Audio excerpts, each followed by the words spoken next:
अहिल्यानगरमधील 35 गावांना वादळाचा तडाखा, 2 मृत्यू। अहिल्यानगर जिल्ह्यात 9 ते 12 मे या कालावधीत पाथर्डी, अकोले आणि नगर तालुक्यातील 35 गावांना वादळाचा तडाखा बसलाय। यामध्ये अहिल्यानगरमधील शेकडो हेक्टर पिकांचे नुकसान झाले असून 2 शेतकऱ्यांचा बळीही यात गेला आहे।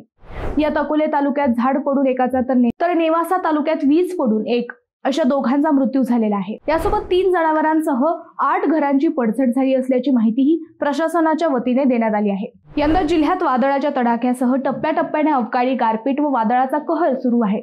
एप्रिल महिन्यात 3 वेगवेगळ्या दिवशी अवकाळीचा फटका शेतकऱ्यांना बसला होता। त्यानंतर आता मे महिन्यात देखील अवकाळीचा कहर सुरू असून शेती नुकसानाचा आकडा वाढताना दिसत आहे।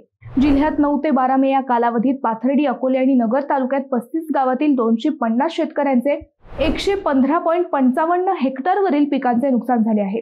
यात आंबा, डाळिंब, मोसंबी, चिकू, मका, कांदा, उन्हाळी बाजरी, मिरची, केळी या पिकांसह फळबागांचे नुकसान झालेले आहे।